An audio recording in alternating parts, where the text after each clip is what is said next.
dahil hindi na po ako naiiyak. Last week, talaga ako po ay nagulat. But then, sabi nga, God is good all the time. God is good. Amen? Ayoko magtanungin, pero tatanungin ko ba din? Handa na po ba tayong makinig ang salita niya?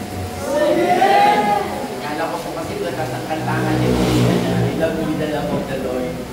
Dahil sa kantahan pa lang, daman-damanan natin ang presence ni God. At daman-daman ko din po yung pagmamahal niya. Tunay po talagang ang Diyos na hindi nagkukulang. Nakakaya nga lang po minsan sa Lord. Tayo ang nagkukulang, amen. Lagi tayo. Amen.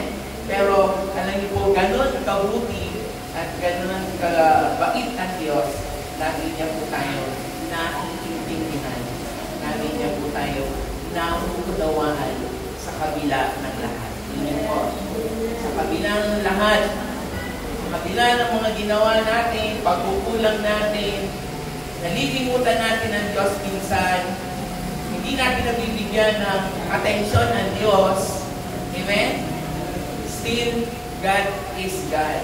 Amen? Ang Diyos ay Diyos. Hindi na mabawasan ang pagka-Diyos. And still, hindi po yung pagmamahaligan talaga, hindi po masukat. Kaya niyo po sukatin. Who can follow the depth of your love? Amen? Wala. Wala pong makakasukat ng pagmamahal ng Diyos sa atin. Amen? Purihin po ang Panginoon. Dapat po tayo sa ating pag-aaralan sa umaga. Siguro po, sa dami na po ng naituro namin, siguro po ni Pastor Francis about commitment. Alam niyo, madami na kayong nalalaman. Marami na kayong naunawaan at marami na kayong naintindihan patungkol sa commitment. Hanggang ngayon po, hinahanap ko pa din kung anong eksaktong Tagalog ng salitang commitment. Hanggang ngayon po, hindi ko pa rin alam kung anong eksaktong Tagalog. Alam niyo po, kahit si Webster, hindi maibigay ang eksaktong Tagalog ng salitang commitment. But then, nagkagala po sa Panginoon dahil pinapaunawa po sa atin ng Diyos kung anong ibig sabihin ng commitment. Salita pa lang, alam kong ramdam na ramdam na kung anong ibig sabihin ng salitang commitment. Last month, ang tatapos na po pa, yes, May, tinagal ko po what is commitment to God, how being committed to God, and why bakit kailangan tayo maging committed sa Diyos. Now, naituro ko na po,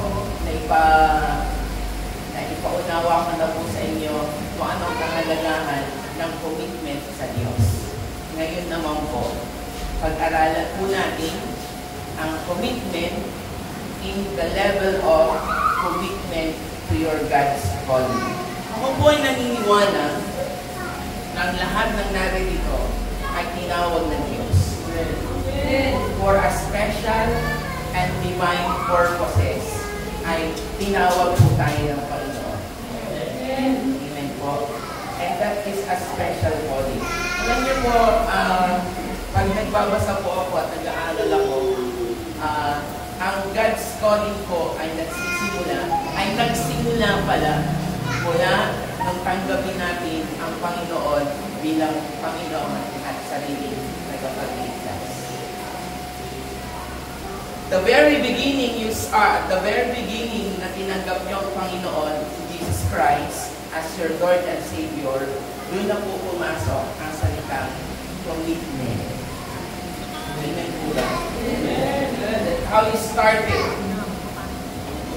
And maraming tao, sometimes, hindi ko naman po nilalagi, minsan, ay pini-question po natin ang commitment ng bawat isa dumadating sa ating pong realidad na kine-question po natin ang commitment ng bawat isa. Bakit po? Why? Kasi ang bawat tao po ay may kanya-kanyang definition of what is commitment. May kanya-kanya po tayong definition or pakahulugan. Because we're human, tao tayo, nalilimitahan lagi ang ating kaunawaan. Nalilimitahan ang ating understanding about commitment. And did you know that in reality naman po, mga tatay, good morning, di ba mga tatay may commitment din? Unang-una, sa pamilya. Tama po? Ano po ang papel ng tatay? Willingness to sacrifice time. It is a commitment. Tama po? Yung magsakripisyo ka ng oras, it is a commitment. Tama po? Nanay, mga nanay, I love you. Magandang umaga po. Mga nanay man ay meron ding commitment. Tama po? Una, sa pagtitrain ng inyong mga anak. Diba, hindi naman po siguro mga nanay ay bigubuha sa akin. Hindi naman po siguro ipagkakatiwala ang pagtitrain ng inyong mga anak sa ibang tao. And the only person who could train them is you, mother. Tama? Anak mo yan eh. So, ang mga nanay ay may commitment na turuan ang kanyang mga anak bilang mga ilaw ng tahanan. Ang tatay po ay ano? Pader. Haligi pala. Kasi sabi niya, sandalan daw eh. Hindi naman sasandalan pader. Hindi naman sasandalan ng haligi. Pader po ang lawa. Tama po ba po? Ang nanay, ilaw ng tahanan. At alam niyo po ba ng ilaw na yan ay malaki ang nagagawa? Malaki ang role sa pamilya. Lalo na ang haligi. Even mga anak, magandang umaga po sa mga anak dito, sa mga kabataan. Even you have a commitment to your family. May commitment ka sa nanay mo at may commitment ka din sa tatay mo. Ano po kaya yun? Maging honest and helpful sa kanyang mga magulang. Tama? Tama po. Diba? Commitment ng mga anak yan sa kanyang mga magulang na laging sumunod at maging tapat sa lahat ng pagkakataon. Kaya lang, because we're human, nalilimitahan po ang ating understanding and knowledge about commitment. Tama po ba? It's easy for us. Pero sa akin naman po, as for me, alam niyo po ang isa pong pagpapakita ng commitment ng mga anak ng Diyos sa church. Kaya ninyo, pagkalit. Amen po. May nagtulak po ba sa inyo pumunta dito? May umila po ba sa inyo para pumunta dito? Wala. Why? Because it is your commitment to God's house or to God's church. Tama? It is your showing your commitment and showing your love to God ang pagdalo dito. At yun po ay isang ikinagagala ko na nagpapakita na ng inyong commitment sa pagkataon sa inyo ng Panginoon. Ito po, yan. Kaya nga sabi ko po rin, pag po may umang-absent, talaga ako po ay nalulungkot. At dahil alam ko po na inyong mga katayo ay, alam ko na po yung mga,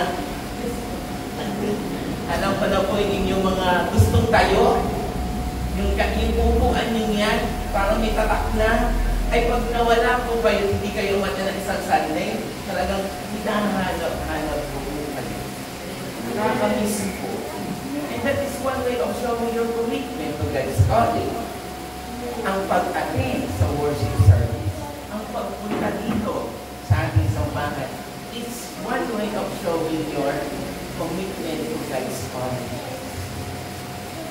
Anyway, isa pa lang po yun. Sample pa lang yun. Now, today, pag-usapan po natin our self.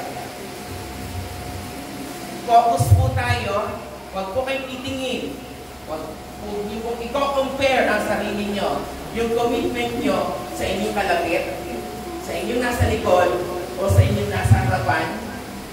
Today, focus po tayo, my commitment to God's calling. Ako. Sa tingin nyo nga po, ako. Ako. Huwag po kayong titingin sa inyong kaliwa, huwag kayong titingin sa inyong kanan, huwag kayong titingin sa inyong likod, huwag kayong titingin sa harap. Tingnan niyo po ang ating mga sarili. Okay. Sa Bible po, may tatlong klase na nabanggit, tatlong tao na nabanggit on how, kung paano po sila tumanggap at isinakatuparan ang God's calling na ito. Amen? Buklatin po nga natin ang ating mga Biblia sa aklat ng Lucas chapter 9, 57 to 62. Basahin po natin. Para maganda po sa Tagalog. Ano po? Ayan. Para po sa mga marunong mag-Tagalog, basahin po natin sa Tagalog. 57. Sundan niyo po ako 57. Samantalang silang naglalakad, may isang lalaking lumapit at nagsabi kay Jesus, "Susunod po ako sa inyo kahit saan kayo pumunta." Tanong, ito po ba ay nasabi niyo na rin once in your life? Nasabi niyo na po ba na susunod po ako sa inyo kahit saan kayo pumunta? Nasabi niyo na po ba yan once? Verse 58. Sumagot si Jesus, "May luga ang asong gubat at may pugad ang mga ibon, ngunit ang anak ng tao ay wala man lang mapagpapahingahan." Verse 59. At sinabi naman niya sa isa, "Sumunod ka sa akin." Ngunit sumagot ito, "Panginoon, hayaan lang po muna ninyong maipalibing ko ang aking ama." Verse kasunod, sinabi ni Jesus sa kanya, "Hayaan mo na ang mga patay, ang maglibing sa kanilang mga patay, ngunit tumayo ka at ipahayag mo ang kaharian ng Diyos." May isa namang nagsabi sa kanya, "Susunod po ako sa inyo, Panginoon, ngunit hayaan niyo muna magpaalam ako sa aking pamilya." At ganito naman ang tugon ni Jesus, "Sino mang nagsimulang mag-araro, ngunit kumay ang lingon ay hindi karapat-dapat sa kaharian ng Diyos." Paglingon, puri po pagbabasa ng salita ng Diyos. Next. Sabi ko po sa inyo kanina, focus to yourself. Okay? Habang po kayo nagsasalita, ay pag-aralan po natin yung sarili natin commitment ay sa Panginoon. Commitment to God's calling. Diba sabi niyo po, naniniwala po kayo na tinawag po kayo ng Panginoon. Amen? Kaya, dito po ay may tatlong uri ng tao na nagsabi or may sinabi or sumunod sa Panginoon. Tingnan natin po kung nasaan po tayo dito. Sino po tayo sa tatlong ito? Because alam niyo po ang commitment ay nangangailangan po ng napakaraming pagsasacrifice. Ang commitment po sa Panginoon, kala niyo na ay napakadali. Pero as for me, it's so hard. Napakabigat. Ang pagsunod, ang pagbibigay ng commitment, lalo't higit sa God's calling na tinatawag. Amen? Number 1, verse 57 to 58. yung una nagsabi. 57. Samantalang sila'y naglalakad, may isang lalaking lumapit at nagsabi kay Jesus, susunod po ako sa inyo kahit saan kayo pumunta. Ano po ang sagot ni Jesus? May lungga ang asong gubat at may pugad ang mga ibon, ngunit ang anak ng tao ay wala man lamang. Number 1, Jesus is more valuable than our comfort. This God's calling, ang calling po ng Panginoon, kaya kailangan po ng commitment dahil si Jesus po ay more valuable than our comfort. Why? Diba? Sumagot yung sinabi ng isa, susunod po ako kahit saan kayo pumunta. Many Christians today, aminin po natin at hindi, kapag masaya ang buhay, masayang masaya, pag komportable ang buhay. Amen po ba? Eh, paano kung dumating na wala ka ng makain? Wala ka ng matirhan? Susunod ka pa ba? Tanong. And that question belongs to you, between you and the Lord. Susunod ka pa ba? Reality lang po. Ang pagsunod talaga sa Panginoon, marami kang mararanasan. Amen. At ito'y alam kong naranasan niyo na. Una, have you ever experienced being rejected? Na-reject na po ba kayo? Amen. Ako ang dami, many times in my life, I was being rejected. Kasi ang tingin nila, kapag ikaw ay born again, hindi ka na nagkakamali. Tama? Hindi ka na nagkakasala. And that is wrong. Mali. Ang pagtawag ng Diyos ay kaakibat ang pagkakaroon ng rejection. It is. Humaharap yan sa rejection. At alam ko, naranasan nyo na yan. Mahirap bang mag-reject? Mahirap bang ma-reject? Mahirap. Madali bang ma-reject? Hindi. Ang hirap kaya. Ako, pag na-reject ako, ang unang panahon. Talagang pinaglalaban ko kahit ako ay mali. Ayoko si ma-reject. Or sometimes, pag na-reject ako, kalaban ko ang mundo. I hate the world. Hate ko sila. Okay? You will experience being rejected. Kalawa, you will experience being mocked. That is mocked.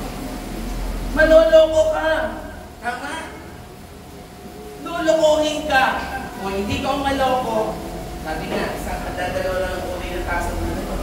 Isang manloloko at isang naloko.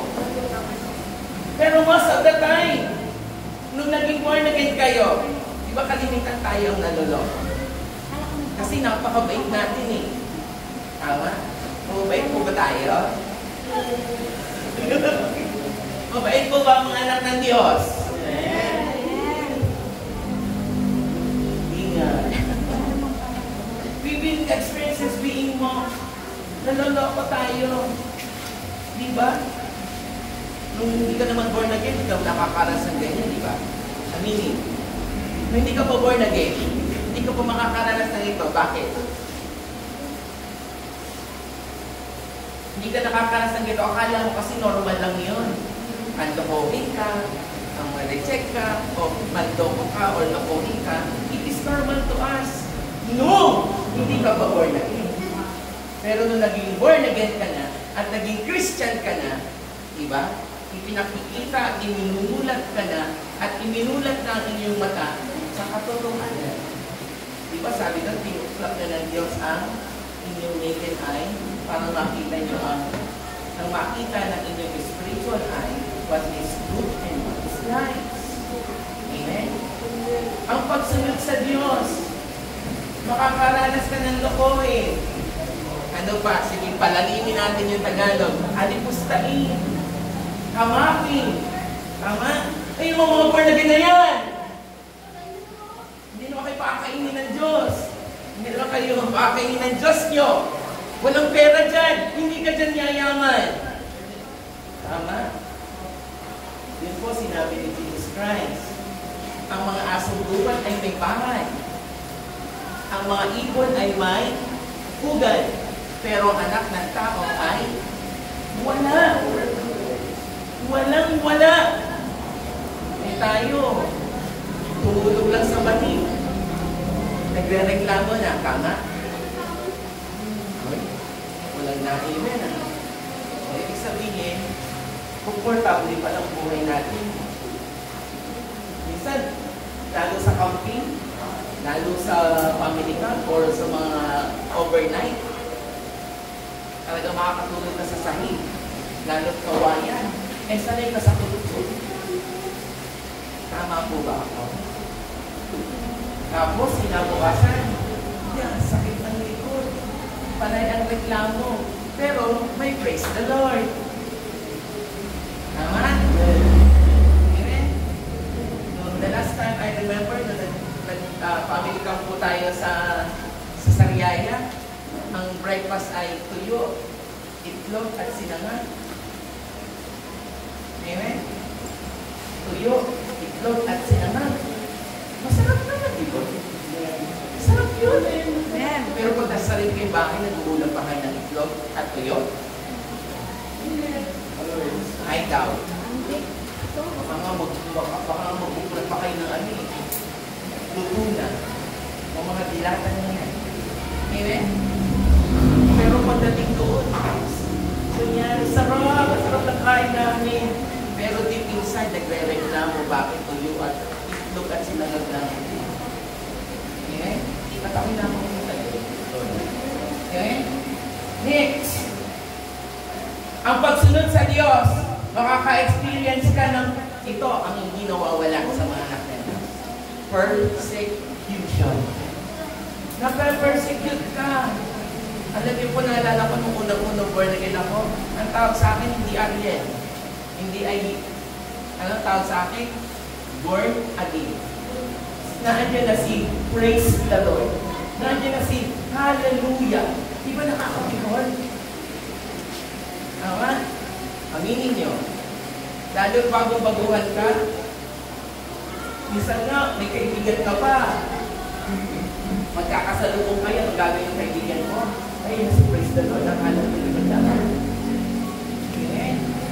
Ang pagsunod sa Diyos, your commitment to your God's calling, makaka-experience ka ng persecution. Tama naman. Even Jesus nakaranas. Okay? Nakaranas yun. Why? Because kailangan nating maranasan ang lahat ng ito. Lahat na nangyayari sa mundo, your commitment to God will, ang product niyan ay suffering. Sacrifices talaga. And, if you are really committed to God's calling, naniniwala naman po ako, na kahit anong dumating sa buhay natin, kaya nating mapagtagumpayan ito. Why? Because God is with you always and forever. Tanong. Sagutin niyo po ako ng malakas na. Kailan ka iniwan ng Diyos? Kailan ka pinabayaan ng Diyos? Wala. Hindi tayo pinababayaan. Hindi tayo iniiwan ng Diyos. Kahit may persecution, He will never leave us. And that is His promise. Bakit tayo matatakot? Bakit tayo matatakot kung alam naman natin na ang Diyos, sa libo-libong pangako ng Diyos, amen? Sa dami ng pangako ng Diyos, kailan ka pinabayaan ng Diyos?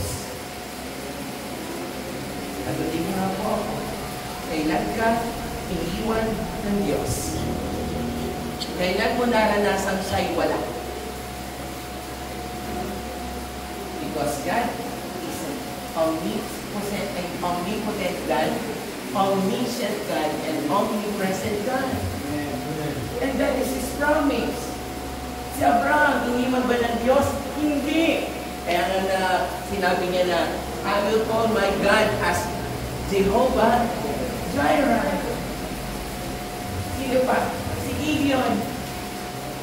Iniwan ng Diyos? Hindi. Kaya nga binigyan niya ng pangalan ng Diyos na Jehovah Nisi. Nisi po ba? The Lord is my banner. Amen? Tama? Ang dami. Ang dami-dami. Bakit pa tayo magdadoubt sa Diyos? Kung tayo tinawag ng Diyos, ang Diyos ang magpuprovide ng lahat. Ngayon, ano pong sabi doon? Ano pong sabi niya? Susunod po ako sa inyo kahit saan kayo pumunta. Pag tinawag po kayo ng Diyos, masasabi niyo po ba ito sa Kanya? Susunod po ako kahit saan kayo pumunta. Kahit tuyo na ang kulang, susunod po ako. Amen. Kahit po ang aking higaan ay kawayan. Yung kawayan din naman. Ang tawag din natin ng papat. Kasi, kaya hindi ako nang po'y naniniwala, hindi po tayo mananatili sa gano'ng sitwasyon. Look at yourself. Tingnan niyo po yung mga sarili natin. Nyo. Noong unang panahon, wala pang ilaw. Ano pong ginagamit? Lampa. Bunso. Yung bigas. Tapos pag nag-aaral ka, magkakasang mag-aaral, ang dami yung sa ganito. Kasi napunta din yung ano mo. Ginabayaan ba tayo ng Diyos sa ganong sitwasyon? Hindi. Inangat ka. Binigyan ka na, may liwanag ang buhay. Nakapagpakabit ka na ng miral. Dati ang tubig, saan kinukuha? Sa bukal, sa batis. Ngayon, may prime water na. Hindi lang yun. Hindi lang nagkaroon ng prime water. Nagkaroon ng mineral water. Ang akin ng mga tiyan ng mga anak ng Diyos ngayon. Naka-mineral water, naka-refill. Sino nagpo-provide ng pambayan? Ang Diyos. Amen? Isa pa, dati natutulog tayo sa sahig. Sino po dito na kumakain ay nasa sahig? Yung nakasalagma. I've been experienced that. Tapos nakakamay ka. Ano kulang? Yun.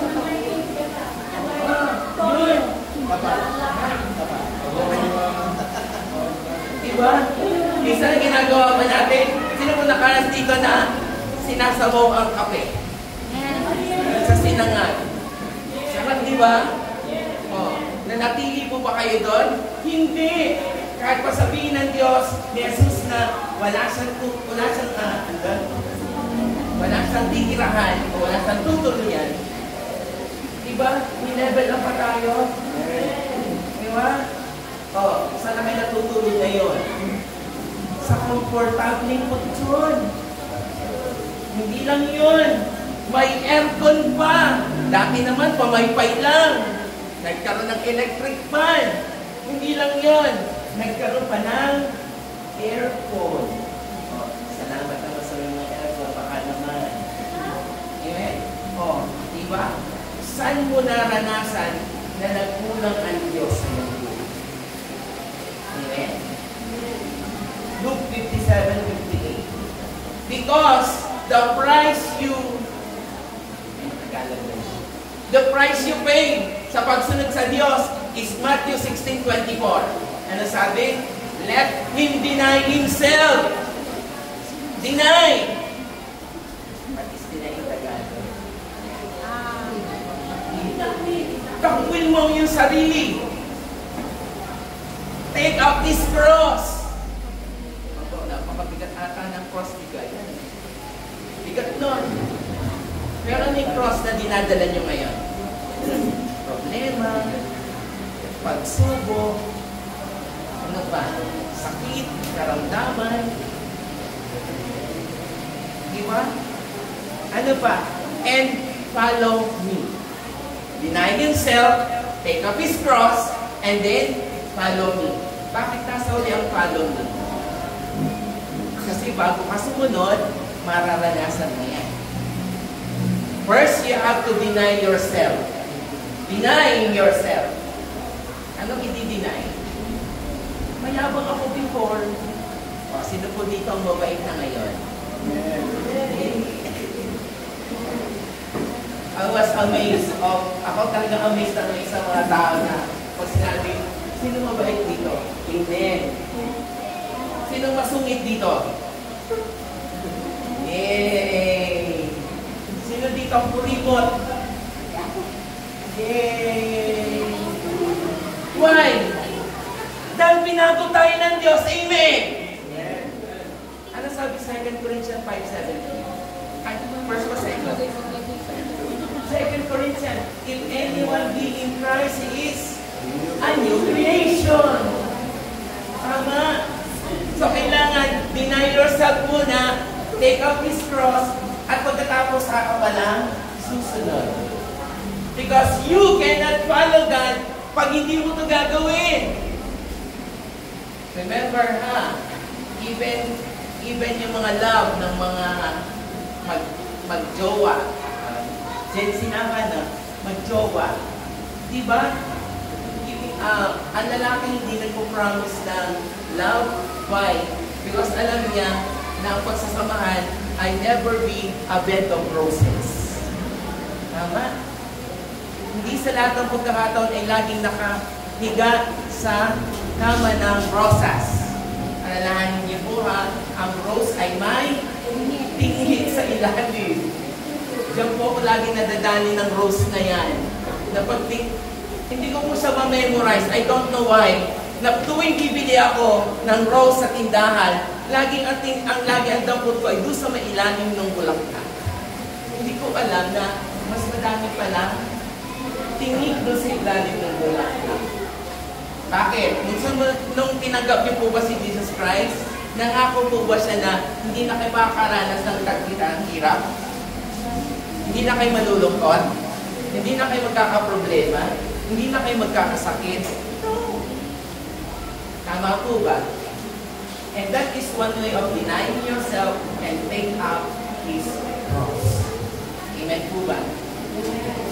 So, commitment to God's calling because Jesus is more than valuable than your comfort. Ano? Susunod lang tayo kapag masaya ang buhay natin? Palalakasin lang natin or we make our commitment stronger to God kapag masasaya lang tayo? Eh, paano pag lumungkot na? See how God is more powerful and knowledgeable than us. Yeah? Eh, paano kung wala ng comfort? Nung una kumakain ka ng lechon, eh, paano kung dumating na asin na lang or toyo na may kalamansi? Susunod ka po ba? Number 2. Luke chapter 9:59 to 60. Committed to God's calling because God reminded us that Jesus is more important than your obligation. Alam ko naman po lahat ay kanya-kanya tayo obligasyon. Because, una, family man yung iba. Siyempre sa pamilya, may obligasyon ka. Kahit nasa mag-jowa, may obligasyon, tama? You are obliged. Pag hindi mo yung nag-chat, kahit good morning lang, ako, away. Tama? Kaya sabi ng mga texter, kahit good morning lang, tuwan-tuwa na ako. Or, kumain ka na ba? Sige, sino po ba dito? Mga medyo fresh pa yung mga love life. Ay, isang nakikita ko.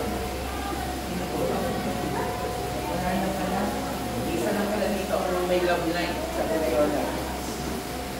Amen? Kaya, tanong lang, o hindi ka sinat ng good morning? Or kumain ka na ba? Diba? Gera na. Gera ba?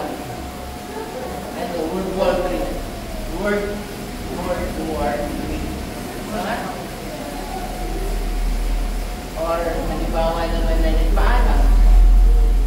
Ang balik ay alas 10 ng gabi. Pero alas 12 wala pa. Gera yun. Ano ba?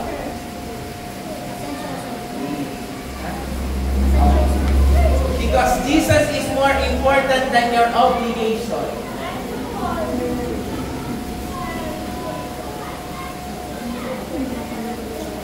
Verse 59 said, to another one said, follow me. But he said, Lord, let me first go and bury my father. Ililibing ko muna ang aking tatay. Susunod ako. Pero, ililibing ko muna ang aking tatay. Baka po isipin ninyo ay patay ito ha. According to theologies, hindi po literal na patay na tatay ang ililibing. Ang meaning po no, let me first go and bury my father is your obligation to your family. Hindi po yan literal na maglilibing ng patay. Ang ibig po sabihin niyan ay he has an obligation to take care of his or her father. Pero verse 60 said, basahin niyo po yung verse 60, malinaw na malinaw po ang pagkaka-state or pagkakasabi, leave the dead to bury their own dead. But as for you, go and proclaim the kingdom of God. Malinaw na malinaw po, ang commitment natin sa God's calling is to go. Is to go. Go. Hindi labas na kayong lahat. Okay? Is to go. Matthew 28. Ano po yung pinakang isa pong obligasyon natin? Sige, sabihin natin. Ano po yung isang obligasyon natin sa Diyos mula nang tanggapin natin siya at maging Christian tayo? Matthew 28, which is to be the Great Commission. Amen po ba? Jesus is more than your obligation. Upon obligation, gawin po muna natin yung pinagagawa ng Diyos, which is go and proclaim the kingdom of God. Our response to this command is to fulfill the calling of God, which is our obligation. Obligasyon po natin na humayo at i-proclaim ang kingdom ni God. Tama po? Eh kung siguro po hindi namin ginawa, eh wala po tayo dito. Wala tayo dito. Kung tayo magsosolo. Amen. Kung hindi natin ipo-proclaim, hindi tayo lalago, hindi tayo lalayo, hindi tayo lalabas, abi wala po tayo dito. Sa palito, hindi tayo magkakasama ngayon. Amen po. Katulad din niya ng isang soldier. Yan. Sino po dito bang nag-a-apply ng police? Kaya nag-a-apply alam po si ano. Diba? Ang isang police, may discipline at may commitment yan sa kanyang trabaho. Tama po ba?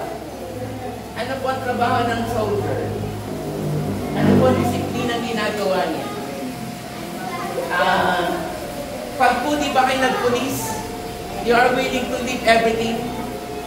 Aalis ka sa inyong bahay, pupunta ka sa isang lugar na hindi mo naman alam, at pagdating doon, saka mo lang malalaman na, ay, lalangoy pala ako sa puti. Ano pang training ng soldier? Kung ang gagapang sa puti, magbubuo ng baril na hindi mo naman alam. Pero ang Bible po, napakadali. Muklating nyo lang, basahin nyo lang. Yan lang po yun. Meron pa po ba na i-assemble sa Bible? di ba?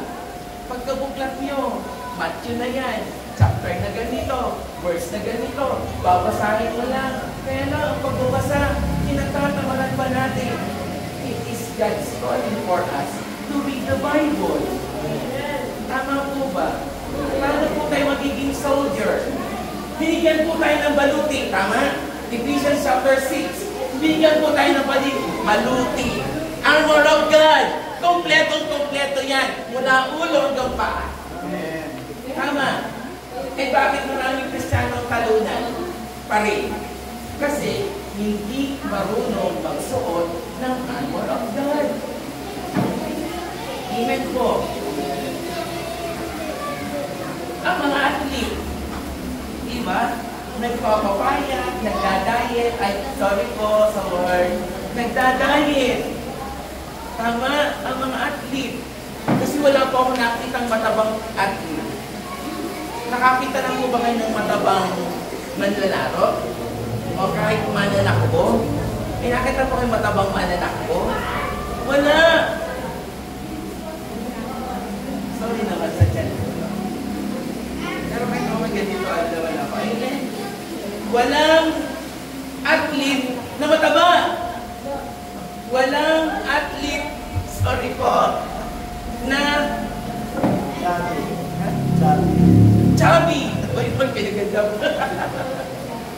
Walang athlete na overweight. Tama po? Right. Kailangan niya yun. Kung ang soldier at ang athlete ay may disiplina, ang mga anak ng Diyos dapat meron din. Sabi niya, ha? Ang mga anak ng Diyos dapat meron din. Sige, simulan po natin yan sa next Sunday. Titingnan po natin kung sino unang-unang makakarating dito sa church ng 8:30 a.m. Hindi po ba? Sa tinagal-tagal ko na po sa Jesus the Fountain of Life.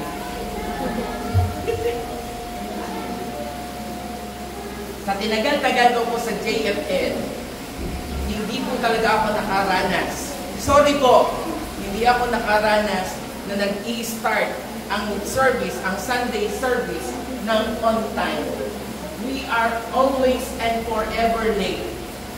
Sabi mo, tama, exactly JFL na no. Ang meaning, Jesus, I'm forever late. Tama ba? JFL. Jesus, I'm forever late. Tanggalin na po natin yung pagiging late natin. Utang na doon. Amen? As part of your God's calling, we must try to discipline ourselves, especially sa time. Lagi kasi tayong Pilipino time eh. Opo. Amen po ba?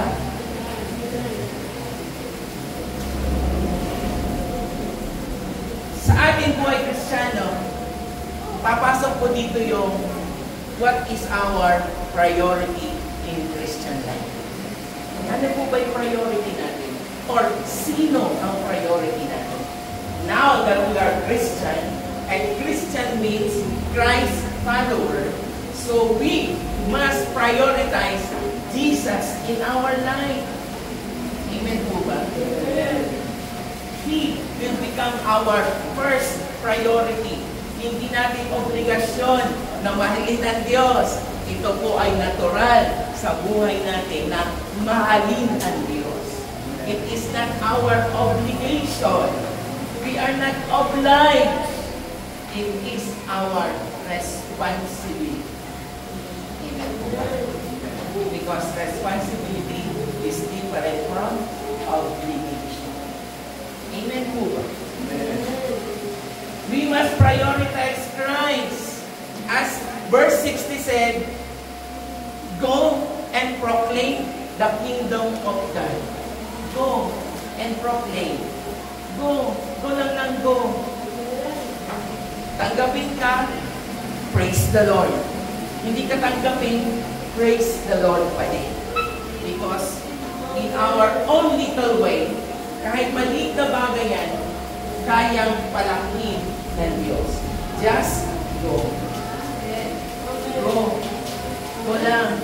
Kahit paano sabihin ng tao sa iyo, ay kasi praise the Lord. Thank you, Lord. Ay kasi born again. Yung ang born again, ginagawa pa nilang born again ba? Born again? Diba? Amen po ba? So, Jesus is more important than Lord of creation. Commitment to God's calling is not our obligation, it's our responsibility. It is. It is. Huwag niyong gawing obligasyon yan. Huwag niyong gawin because following Christ is our responsibility. It is nature or natural na sa atin ang sumunod sa Panginoon. Go and proclaim the kingdom of God. Amen po. And last but not the least, verse 61 to 62.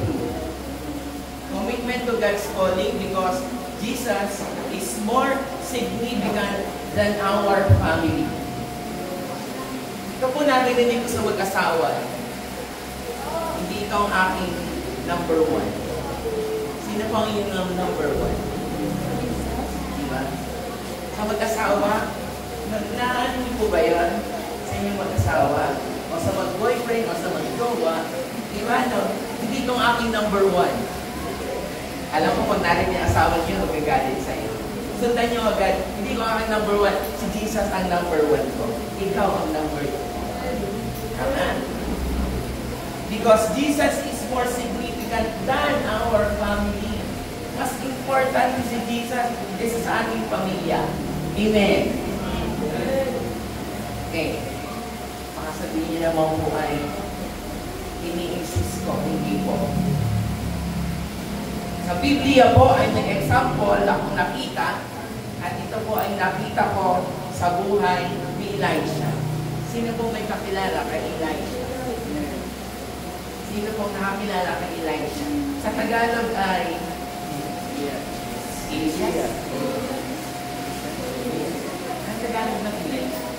Sige, kahit na po ano. Okay.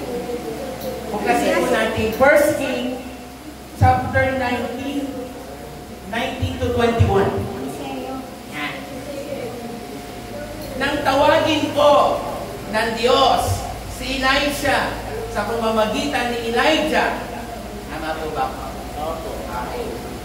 Yan. Nung tinawag po si Elisha na maglingkod sa Diyos, siya po ay isang farmer. Siya po ay nag-aararo. Sorry po sa Tagalog. Nagpo-flow ng land. Nag-farmer. Magsarara. Ano po sabi niya? Hinihighlight ko na po ha. And he left the oxen and ran after Elijah and said, sumunod po ba siya agad? Tumalima po ba si Elijah? Oo. Tumakbo nga siya papunta kay Elijah eh. Kaya lang. Sabi niya, let me kiss my father and my mother. Let's natin. And then I will follow you. Hahalik muna ako sa aking nanay. Hahalik muna ako sa aking tatay. At kahit bago ako susunod sa iyo. Sa atin.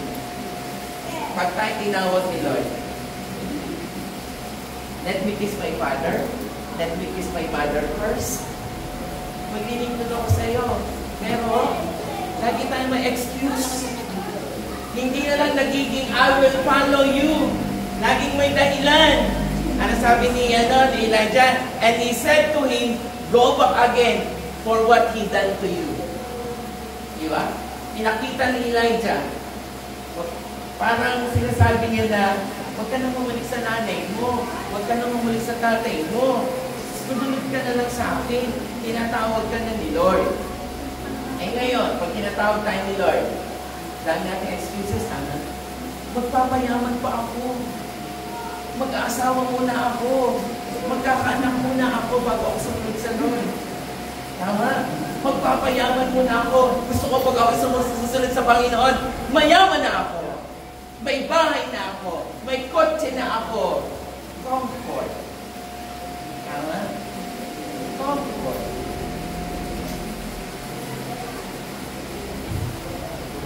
So that's what Elijah did. Ang ginawa ni Elisha, umalis, and he left the oxen and ran. Kaya lang, iniwan niya yung kanyang, kasi noong panahon ko, alam ko baka ang ginagamit sa pag-aararo, hindi kalabaw. Sa panahon nila noon, oxen, yung oxen po ay baka. Malaking uri ng baka, oxen. And after Elijah said, and run.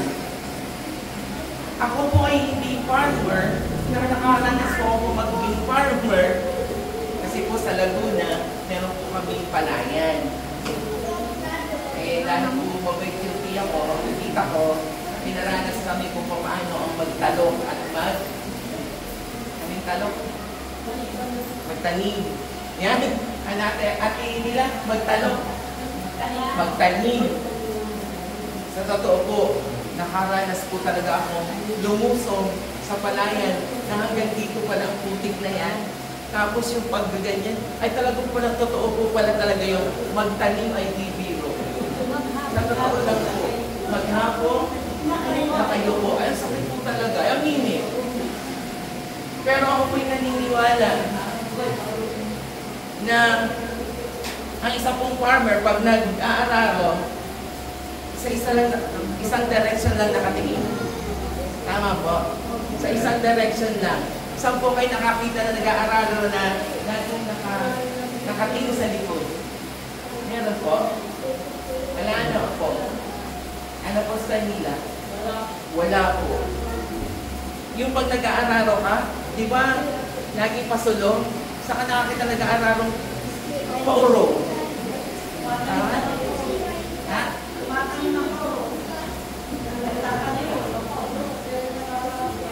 Pag nag-aararo, hindi, di ba?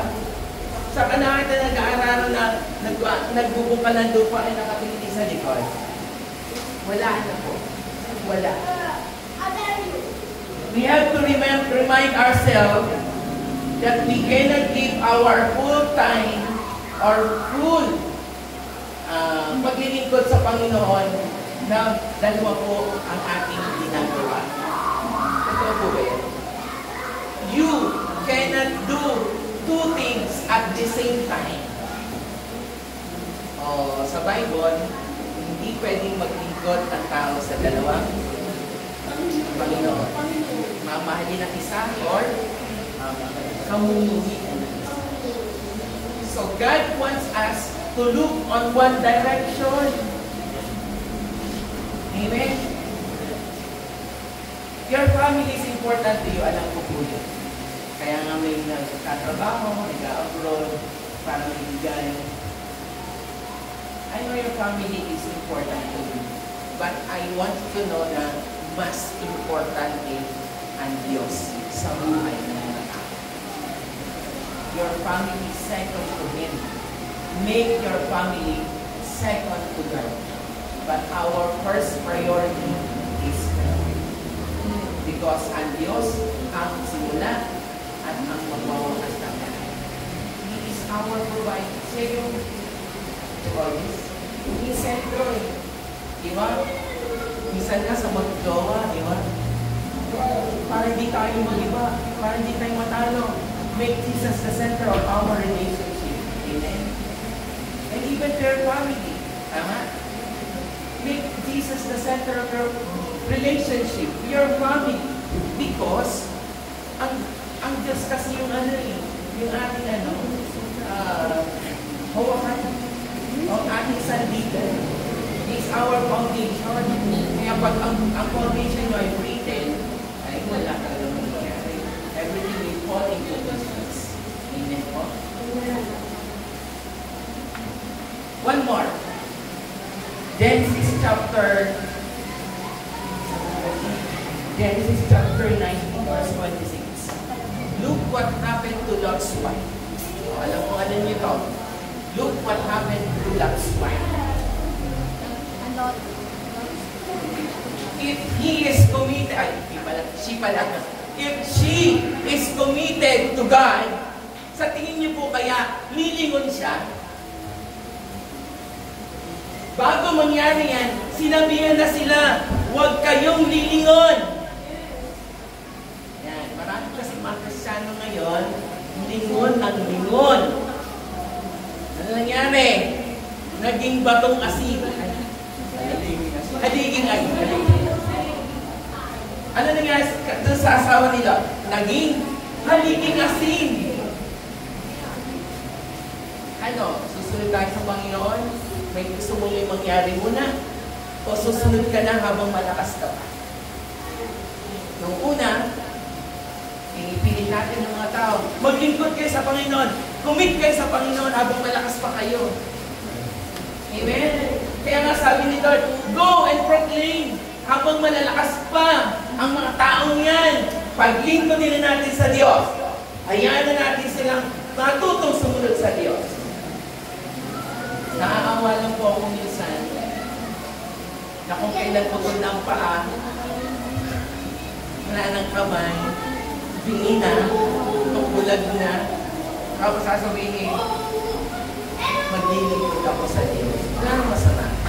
Kaya lang, mas maganda kung kompleto ka pa, ay naglilingkod ka na sa Panginoon. Tama ba? Amen. Look what happened to Lord's wife. Lingon ng lingon kasi, ayan, na nangyari. Naging pillar of salt. Eh, marami mga Kristiyano ngayon, lingon ng lingon. Nabubuhay. Nagre-resurrect. Ay, wait po. Sino po dito ang nabautismuhan na? Lahat po? Thank you po. Hindi naman. At nang tayo nabautismuhan, di ba sabi, inilibing ng lumang pagkatao. Tama? O, bakit minsan nagre-resurrect ang lumang pagkatao? Why? Kasi, lingon ng lingon. Focus po ba? Ingat po. Focus. Focus po tayo. Amen? Let our eyes fix to God. Not fix on the problem, persecution, or whatever in your life. Just fix your eyes on the Lord. Pag sinabi ni Lord na huwag kang tatalon, huwag kang tumalon. Eh kaso, nabubuhay ang Israelita sa ating buhay. Tumalon. Ano nangyari? Napilay. Tama. Huwag kang pupunta dyan. Lord, masaya dito. Masaya dito eh. Dito ako masaya. Huwag akong pipigilan. Dito ako masaya. Kaya sabi ni Lord ay, huwag! Huwag kang pupunta kung ayaw mo maging haliging asin. Amen? No, alam ko kung naiintindihan niyo ako. Kung ayaw niyo maging haliging asin, diretso lang ang hiligay sa Panginoon. Don't look back. Huwag kayong lilingon. Amen? Ang paglilingkod sa Panginoon, kahit mahal mo ang pamilya mo, huwag mo masyadong tingnan ang inyong pamilya. Ang tingnan mo ay ang Panginoon at kung ano ang sinasabi niya sa iyo. Amen po? Hayaan mo lang si Lord ang bahala sa kanila. Basta gagawin ko na lang yung part ko. At pag sinabi ni Lord na stop, di sa kakay tumigil. Pero alam ko po, hindi natatapos ang gawain at ang ating ministry sa Lord. Wala yung katapusan. It will be forever and ever and ever and ever and ever and ever. Amen po? Amen? Now, kumusta po ang inyong commitments? Kumusta po ang commitment nyo sa pagkatawag ng Diyos sa inyo? Are you like somebody who say, susunod ako, pero, or, ililibig ko muna ang aking kalay, ay aking ang mga patay, or, bubuhayin ko muna ang aking pamilya. Okay? Now, as Christ giving Himself for our salvation, are you willing to do the same? Our calling to God has a special purpose. Kung ano man ang tawag ng Diyos sa inyo. And I know you have different calling from God. Ito, itong mga nasa likod niyo. Ito, yung mga yan. It is a calling from the Lord. Because it is a ministry from God. It is a ministry. Amen? Diba sabi sa Corinthians, kung meron kayong gift ng pagtuturo, magturo. Kung kayo ay may gift ng pagpapagaling, magpagaling. Kung kayo ay may gift ng pagtugtog, tumugtog kayo. Kung kayo ay may gift ng pag-awit, umawit kayo. Amen? And that is how mapapatatakin niyo ang iyong commitment to the calling of God. Toward God. Amen po. Amen. Marami tayong priority sa buhay. I know that. We have a lot of priority. But today, make Jesus Christ our priority. And I believe, and I know, and I believe, pag inuno mo ang Diyos, everything will be fine. Amen. Proverbs chapter 3. Diba? Or Matthew 6:33. Seek Him first, the kingdom of God. Bago ka niya pagpalain, ano mo gagawin? Seek mo na. Seek ye first the kingdom of God.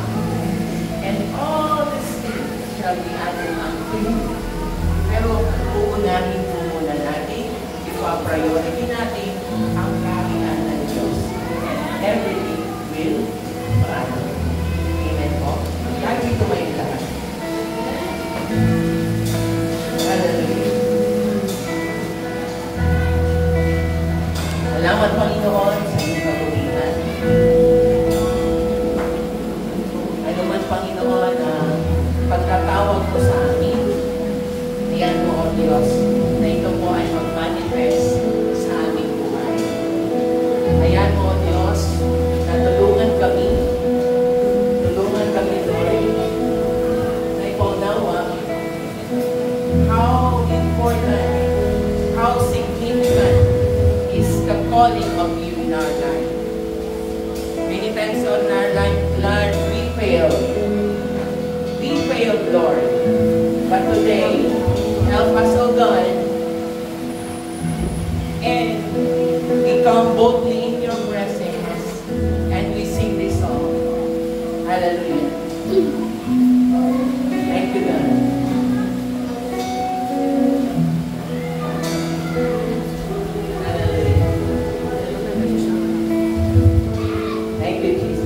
Our church, let us offer this song as our prayer to the Lord and focus on yourself and dedicate yourself again. Wala namang masama. Let us renew. Wala din masama. Mas maganda pa ngayon. Every day, nag-renew tayo ng commitment ay sa Panginoon. Hallelujah. Thank you, Jesus.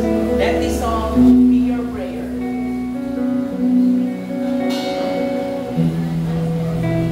Into your hands I commit again. Made all I am for you, Lord. You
Jesus, I